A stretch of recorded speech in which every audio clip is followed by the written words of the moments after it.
Why don't we start with this? The GLL, a.k.a. the Global Loot League, is the official PUBG Esports League. Regular season featured 36 teams from North America and the European regions, split into 2 divisions, Alpha and Bravo. How very militaristic. Very PUBG Alpha Bravo. These teams duked it out over the course of 6 weeks. Because this is a Battle Royale games, teams earned points and were able to move between the divisions based on the results from each week. Relatively straightforward. Yeah. The top 8 teams from each region then moved on to the grand finals held in Bucharest, which sounds awesome, and this past weekend where there was a 50,000 prize pool that awaited claiming. That was not bad. Now, teams took on a gauntlet of 16 matches to determine the best of the best, but again, this is a Battle Royale genre, which is relatively new to esports when you really think about it. So points are earned for kills and survival, so tactics, technique, and situations hugely vary from game to game, especially in a game like with loot and everything else that you get in PUBG. So. Exactly. Now, when you stick the best players together, things are bound to get a little crazy. Teams traded places like they were trading cards. FaZe Clan and Envy has managed 12 kills in the first game, but in game 3, these teams dropped near the bottom. FaZe netting just a single kill, while Envy killed a total of 0. And this tells you something, like with teams like Envy and stuff like that, like they're like, it's like this is starting to be a thing, right? So anyway, Lumber Mills, somewhat consistent top 8 finishes, managed to play out well for them, allowing them to finish in 2nd place. Optic, who can we say? Optic was in a similar boat, but always the bridesmaid, never the bride. With no wins, they ended up in 4th. It's true. Now, Ghost Gaming took, by the way, has the best team house ever. Absolutely. Ghost Gaming took 3rd after a couple wins late in the competition, but it was Na'Vi who managed to rise to the top. Made up of players Shade, and I think it's Shade 1, but maybe just Shadel or whatever. Drainus, Drays. I'm sorry, guys. This is how new this particular esports genre is. It is. Pokamolodoi.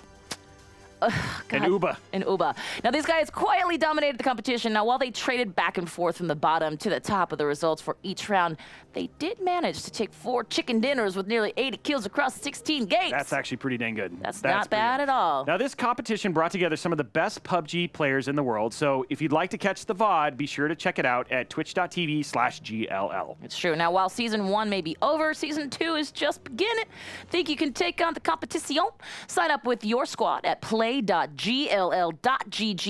And here's a fun fact: there's 100 grand on the line this time around. Now that's nice and all, 100,000. That's not bad. But I don't know if you guys know this, but Player Unknown. So PUBG Corp just announced, this is what we're talking about: the Global Invitational, which will be happening in Berlin in July. So this is July 25th through the 29th. So just after Comic-Con. Just after Comic-Con. Before Gamescom. Yep. So and this is key time, because the other thing too is like that's right around League of Legends, college finals, and then we got Heroes of the Dorm and all those other ones. So it's like it's prime time, and just before all the September craziest with like TI and everything else and Worlds. So difference is we talked about 100,000, $2 million.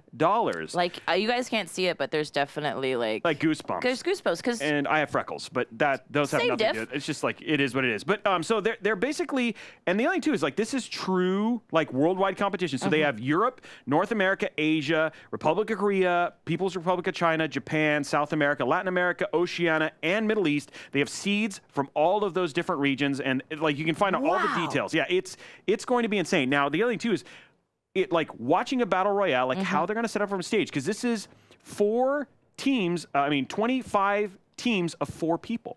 Okay, so it is.